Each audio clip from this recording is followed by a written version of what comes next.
Film की शुरुआत में 1789 के फ्रांसीसी रेवोल्यूशन का समय दिखाया जाता है, जहां पे फ्रांस की रानी, जिसका नाम मारी एंटोनियो था, उसने अपनी आम जनता को धोखा दिया था और अपने राज्य का धन का गलत इस्तेमाल किया था, जिसके कारण उसे आम जनता के सामने फांसी दी जा रही थी, जिससे आम जनता बहुत ज्यादा खुश थी। और वहीं पर ही हम नेपोलियन नाम के एक आदमी को देखते हैं जो ये सब कुछ देख रहा होता है उसके अंदर। और नेपोलियन के अंदर फ्रांस का सेनापति बनने की बहुत ज्यादा इच्छा रहती है। तभी वो फ्रांस के एक लीडर जिसका नाम पॉल रहता है उससे जाके मिलता है और पॉल उसे शर्त रखता है कि मैं तुम्हें फ्रांस का सेनापति तभी बनाऊंगा जब तुम हमारा एक किला जो इंग्लैंड के कब्जे में है तुम उसे रिहा करवा दोगे। और पॉल नेपोलियन को बताता है कि अगर वो किला फ्रांस की सरकार को वापस मिल जाती है तो फ्रांस की सरकार को बहुत ज़्यादा फ़ायदा होगा और कई सारे व्यापार कर सकती है और फ्रांस की सेना भी इससे मजबूत होगी और व्यापार भी बहुत ज़्यादा मजबूत होगा। इसके बाद नेपोलियन उस किले पर निगरानी करना शुरू कर देता है। इसके बाद वो कई सारी तोप जो कि पुरानी हो चुकी थी उसको ठीक करवाता है, कई सारी छोटी तोपों को भी बनवाता है। इसके बाद वो रात होने का इंतजार करता है, फिर अचानक वो अंग्रेजों के ऊपर हमला कर देता है जिससे इंग्लैंड की सेना को बिल्कुल भी समय नहीं मिलता है संभलने का। और यहाँ पे नेपोलियन की जितनी भी सेना थी उनके पर भारी पड़ते जा रही थी, उनके सारे हथियारों को वो नष्ट करते जा रहे थे। यहाँ तक कि उनके जितने भी व्यापारी जहाज थी और जितने भी हथियार थी जहाज के ऊपर उनके ऊपर भी नेपोलियन अपनी तोप से हमला कर देता है, जिससे उनका जितना भी जहाज रहता है वो नष्ट हो जाता है। इसके बाद नेपोलियन उन सारे किलों को अपने कब्जे में कर लेता है और इसी मुठभेड़ में नेपोलियन का घोड़ा भी मारा जाता है, जिससे नेपोलियन बहुत दुखी होता है। तभी पॉल उसके पास आता है और उसे बोलता है कि तुम आज से फ्रांस के नए सेनापति हो। इसके बाद सीन शिफ्ट होता है और हम इसके बाद फ्रांस के नेता मिस लाइन को दिखाया जाता है जिन्होंने अपनी पावर का गलत इस्तेमाल किया था, जिसका विरोध हर नेता कर रहा था और उन्हें पद छोड़ने के लिए कहता है। लेकिन वो अपने पद को छोड़ने से जब मना करते हैं तब उनका विरोध प्रदर्शन होता है। कई सारे नेता उनको मारने के लिए आगे बढ़ते हैं। जब वो यहाँ से भागने की कोशिश करते हैं तो वो देखते हैं कि वो बुरी तरीके से फंस चुके हैं, तब वो गन निकालते हैं और अपने आप को सुसाइड करने की कोशिश करते हैं। इसके बावजूद भी वो बच जाते हैं, लेकिन उन्हें उनका पद छोड़ना पड़ जाता है। और यहाँ इसके बाद नेपोलियन पॉल के साथ एक पार्टी में गया रहता है। तभी वहाँ पर एक बहुत ही खूबसूरत लड़की को देखता है जिसका नाम था जोसेफाइन। जोसेफाइन को वो बार बार घूर रहा होता है। तभी जोसेफाइन उसके पास आती है, उसे बोलती है तुम मुझे इस तरह से घूरना बंद करो। तभी यहाँ पे नेपोलियन बोलता है कि मैं तुम्हें नहीं देख रहा हूँ।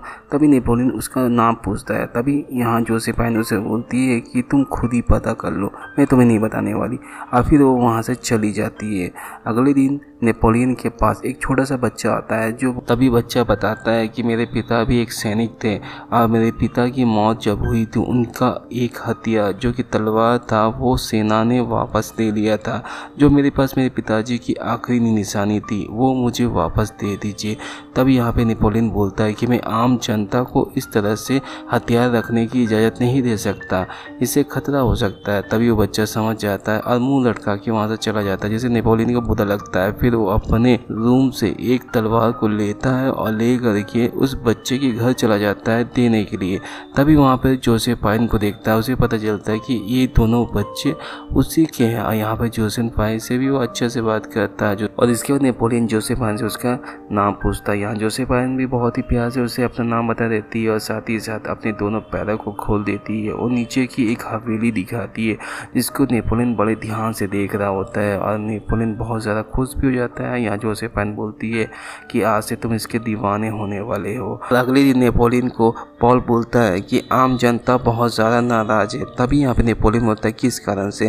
तभी वो बताता है कि मैस्लोइन जो कि नेता था उनकी मौत हो चुकी है, जिसके बाद आम जनता सत्ता पलटना चाहती है और इस बार आम जनता की संख्या करीबन 20 से 25 हज़ार है और हमारे पास 2 से 3 ही हज़ार सैनिक है और हम कैसे रोके, उन्हें समझ में नहीं आ रहा। तभी यहाँ पे नेपोलियन बोलता है कि अगर तुम मुझे पूरी पावर दे दो तो तुम्हें मैं बताता हूँ कि कैसे रोक सकते हैं इस भीड़ को और मुझे कोई भी दखल अंदाजी नहीं चाहिए। यहाँ पॉल भी उसे पूरी पावर दे देता है, पूरी छूट दे देता है। यहाँ पे हम नेपोलियन को देखते हैं जो अपनी सेना को लेकर के पूरी तरीके से रोड पर उतर जाता है और उनके टैंक रोड पे खड़ा कर देता है और आम जनता के ऊपर एक बार मना करता है, लेकिन उन लोग नहीं मानते तो उनके ऊपर वो चलवा देता है, जिससे आम जनता कई सारे लोगों की मौत हो जाती है। कई सारे लोग वहाँ से डर के भागने लग जाते हैं और इसके बाद हम नेपोलियन को देखते हैं जिससे बहुत ज़्यादा पावर मिल चुकी थी। फिर अगले दिन वो जोसेफाइन से शादी कर लेता है। जोसेफाइन जब साइन कर रही होती है तभी उसको वहाँ पे चूसने लग जाता है। फिर वो रात के समय पार्टी कर रहा होता है, तभी जोसेफाइन को देखता है किसी और मर्द के साथ वो बात कर रही होती जो बिल्कुल भी नेपोलियन को अच्छी नहीं लगती है, लेकिन वो कुछ भी नहीं करता, जबकि अपनी भड़ास को वो रात के समय निकालता है। फिर अगले दिन वो इजिप्ट चला जाता है जहाँ पर, और इसके बाद नेपोलियन इजिप्ट के ऊपर हमला करता है, जिसकी हमले को देख करके इजिप्ट के राजा वहाँ से डर से भाग जाते हैं। और यहाँ पे नेपोलियन की एक बहुत ही अच्छी जीत होती है। कुछ समय बाद उसका एक आदमी नेपोलियन को बताता है कि आपकी पत्नी का अफेयर किसी और आदमी के साथ है। यहाँ पे नेपोलियन पूछता है तुम्हें कैसे पता? तभी वो बताता है कि मेरी पत्नी ने मुझे सब कुछ बताया है। और ये सब सुनने के बाद नेपोलियन एक मिनट भी नहीं रुकता और अपनी पूरी सेना को इजिप्ट में छोड़ करके अकेले ही घर वापस आ जाता है, जिसके बाद आम जनता उसका स्वागत करती है। और यहाँ पे हम नेपोलियन को देखते हैं जिसे न्यूज़पेपर में देख करके समझ में आ जाता है कि हाँ, उसकी पत्नी की जो भी ये सब अफवाह थी अफेयर वाली, वो सारी बातें सच है। इसके बाद वो अपने घर जाता है जहाँ पे उसे पता चलता है उसकी पत्नी तो है ही नहीं, मतलब वो अपनी बॉयफ्रेंड से मिलने के लिए गई है। ये बात नेपोलियन को पता चल जाती है और उसके सारे कपड़े को वो उठा करके बाहर फेंक देता है। जोसेफाइन जब घर आती है तो काफ़ी लेट हो जाती है। अपने कपड़े को बाहर देख करके वो समझ जाती है कि नेपोलियन को सब कुछ पता चल चुका है। जिसके बाद जोसेफाइन नेपोलियन से मिलती है और नेपोलियन उससे बहुत ज़्यादा गुस्सा करता है। उसे बोलता है कि मैंने तुम्हें इतना प्यार दिया और तुमने मुझसे ही धोखा दिया। यहाँ पर जोसेफाइन उससे माफ़ी मांगती है, बोलती है कि मैं अपनी इस गलती को दोबारा नहीं दोहराऊंगी। यहाँ नेपोलियन उससे बहुत ज़्यादा प्यार करता था तो उसे एक मौका देता है। उसे कहता है कि कहो कि तुम मुझसे बहुत ज़्यादा प्यार करती हो और मेरे सिवा किसी भी आदमी की तरफ देखोगी भी नहीं। यहाँ पे जोसेफाइन भी इसके लिए तैयार हो जाती है। और यहाँ पे नेपोलियन अपने देश के नेताओं से मिलने के लिए जाते हैं, जहाँ पर वो बहुत ज़्यादा नाराज़ रहते हैं क्योंकि नेपोलियन ने अपनी सेना को इजिप्ट में अकेला छोड़ के यहाँ पर आ गया था। यहाँ पे नेपोलियन उनसे कहता है कि आप मुझ पर उंगली उठाने से पहले आप देखिए, मैं तो फिर भी अपनी सेना के साथ रह करके कई सारी जंग जीता हूँ, लेकिन आप तो देश में रह करके भी कुछ नहीं कर रहे हैं, बल्कि आपने पूरी तरीके से अर्थव्यवस्था को चौपट करके रख दिया है। और ये सब कुछ कह करके नेपोलियन वहाँ से चला जाता है। वो अपने भाई से कहता है कि हमें अब सत्ता पलटना चाहिए। और इसके बाद वो उसका भाई मिल करके नेपोलियन उसका भाई मिल करके वहाँ के जितने भी राज्य नेता थे, देश के नेता थे, उन सभी को उनके पद से हटा देता है। और यहाँ पे नेपोलियन उसका भाई उस पद को संभालने लग जाता है। यहाँ पर ही हम नेपोलियन को देखते हैं जो बच्चा पैदा करने की बहुत कोशिश करता है, लेकिन यहाँ पर ही उसे कोई भी सफलता नहीं मिलती है। कुछ समय के बाद नेपोलियन को वहाँ का राजा बना दिया जाता है। और इसके बाद नेपोलियन अपनी आगे की योजना बनाता है कि वो किन देशों पर राज करना चाहता है। इसके बाद वो ऑस्ट्रिया और पर्शिया के ऊपर अचानक हमला कर देता है। उन्हें संभलने का समय भी नहीं मिलता है, जिससे बहुत ही बड़ी उसकी जीत मिलती है। इसके बाद ऑस्ट्रिया के एक लीडर उनसे मिलने के लिए आता है और उनकी हर योजना की बहुत तारीफ भी करता है।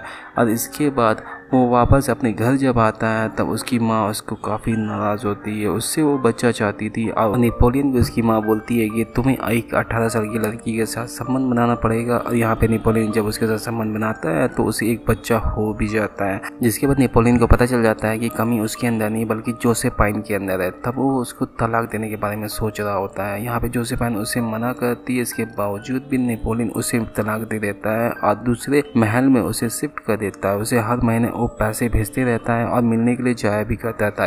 और हम नेपोलियन को देखते हैं जो 1812 में ऑस्ट्रिया की रानी जिसका नाम मैसे लुइस था, जो कि बहुत ही उम्र में उससे छोटी थी, लेकिन यहाँ नेपोलियन को बहुत ज़्यादा पसंद करती थी, उसी से वो शादी भी करती है और 1 साल के बाद उनका एक बेटा भी होता है।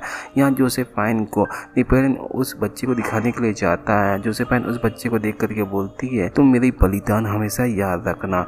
इसके बाद हम नेपोलियन को देखते हैं जो रसिया का युद्ध लड़ने के लिए जाता है, जहाँ पर वो 6 लाख सैनिकों को लेकर के जाता है। इसमें रसिया उसके ऊपर पहले हमला करता है, लेकिन यहाँ इस हमले में नेपोलियन की काफ़ी सारी सेनाएं मारी जाती है। इसके बावजूद भी वो मॉस्को की लड़ाई के लिए तैयार हो रहा होता है और अपनी सेना को आगे कूच करता है। तभी उसका सेनापति बोलता है कि मॉस्को की सेना अभी तक यहाँ पे नहीं पहुँची है और हम बहुत बड़ी जाल में फंस सकते हैं। यहाँ पे वो बताता है कि यहाँ पे बहुत प्रचंड ठंड पड़ने वाली है, जल्द से जल्द अगर हम वापस चल जाएँ तो यही बेहतर बेहतर होगा।